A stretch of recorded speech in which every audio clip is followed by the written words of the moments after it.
A semi-truck driver is now facing manslaughter charges after he admitted to troopers that he may have fallen asleep at the wheel on I-55 in Jefferson County.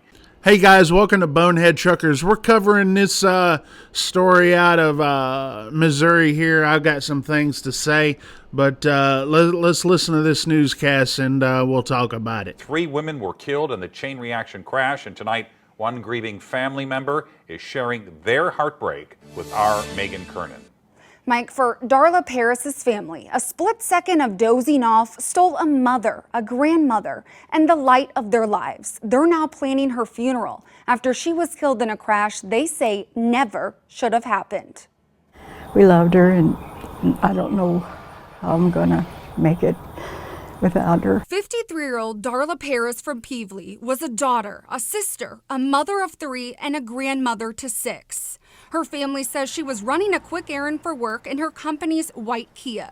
Darla was just feet from her exit on I-55 near Festus when a semi-truck slammed into slowed traffic in a construction zone, sparking an 8-car pileup.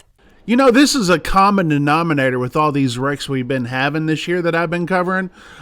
Construction zones and stopped traffic. The Kia was mangled beyond recognition.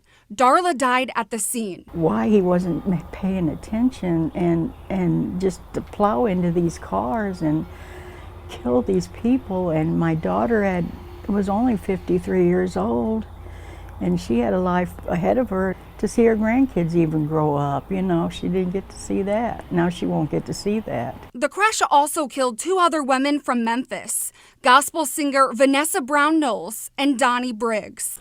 And before we go on in this video, let me just send the families that are grieving my condolences from Bonehead Truckers. It's sad that I have to do this over and over and over on this channel, but that's just what we're having to do.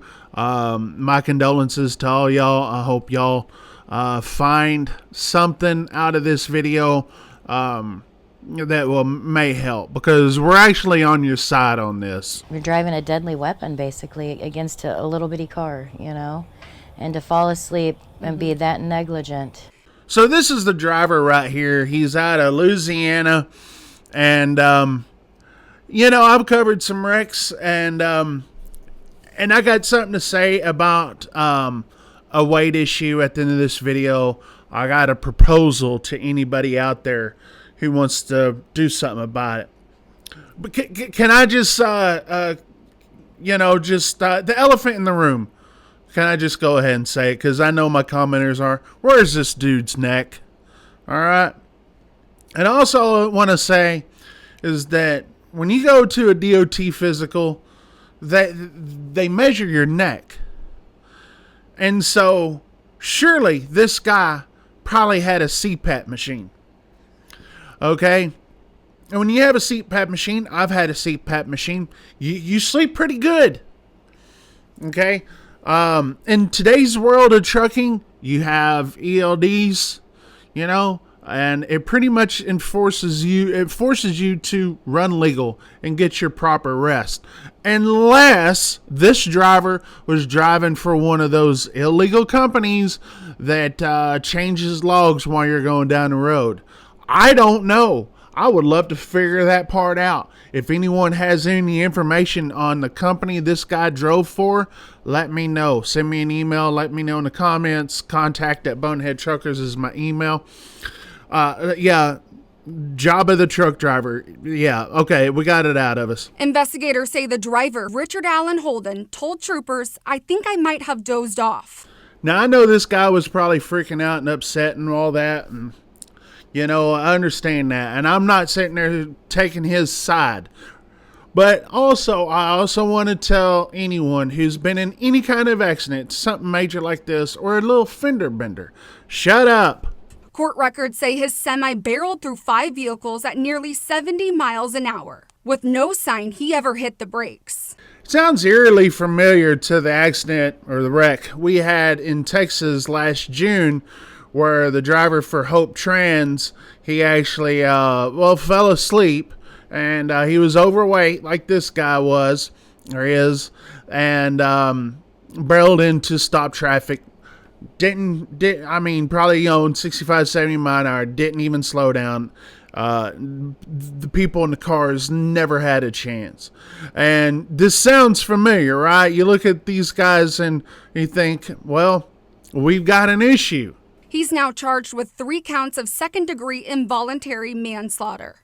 Darla's sisters say they feel the construction played a part in the accident. Well, yeah, because it was there. But as a professional, as a trained professional truck driver, you should be able to see that there's construction coming up.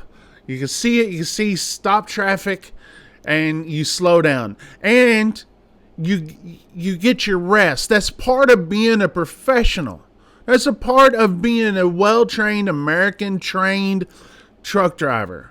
Okay? And as you can tell, not all American truck drivers are good. Okay? And let me tell you, people don't know how to go pull over. Okay? And so this is 100% not the construction's fault. It's the truck driver's fault for falling asleep. That construction area, it's dangerous. There's no notice when you're driving down the highway. Everybody's a mess. Just a tragic accident that shouldn't have happened. 4 other people were hurt in the crash. MSHP says 1 woman is still in critical condition tonight. MSHP also added that drowsy driving is just as dangerous as drunk driving. And you think about all these instances and you think of truck drivers being overweight.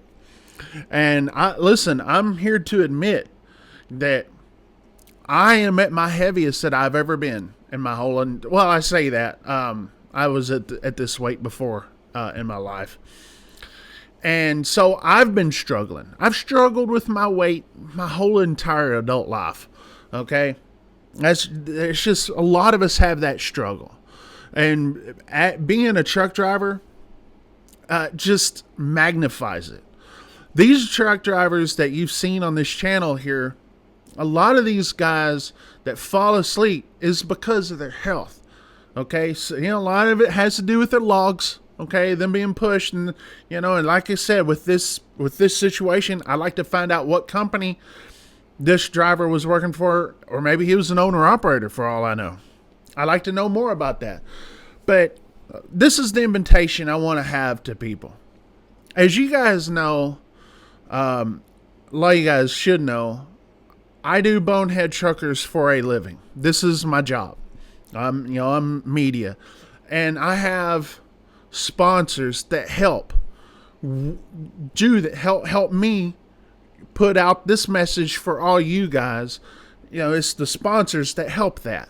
If I didn't have those sponsors, it'd be much more difficult. All right. And I say that to say this. If there's anybody out there that has a program that's a proven program, say you have like an app or some sort of calorie tracker, some sort of what do you call it? Workout routine or something like that. If you have something like that that's proven, I want to promote you 100% for free, because I think that is invaluable. There should be no monetized tag on there, but I want something proven. So if you have that, contact at boneheadtruckers.com. I don't know how much malicious intent this guy had. I doubt, this guy just, I'm going to fall asleep while going down the road. Again, this is early stages of this accident. This happened this past weekend. I've been busy this week, super busy catching up from my vacation, and hadn't been able to cover this. But these drivers, including myself, overweight, and say this driver, fell asleep because of his weight, because he didn't get enough rest. Maybe he not using a CPAP machine. As you can tell, he ain't got no neck. He just ain't got no freaking neck. If someone out there can hear my voice and listen to this video, or maybe you know somebody, I know this guy, well, have them contact me, and I want to promote them 100% for free on their end. I don't want to see any money out of it, because I feel like, drivers should be able to be healthy, and to help drivers be healthy should be 100% for free. I don't want to make any money off of it. but I want to do that to the right one, not just 500 different ones. I want to do that to the right one. In this situation, it's really unfortunate. They have a GoFundMe account, and they're going to talk about this at the end of this video. But again, between the health issues that we have, these shady trucking companies that may be changing the logs, again, we don't know. I really want to know. We need better training. We need better fitness. And we don't need to see this happening. Again, my condolences to the families involved. If you'd like to donate to Darla's funeral expenses, go to KSDK.com under As Seen on TV section.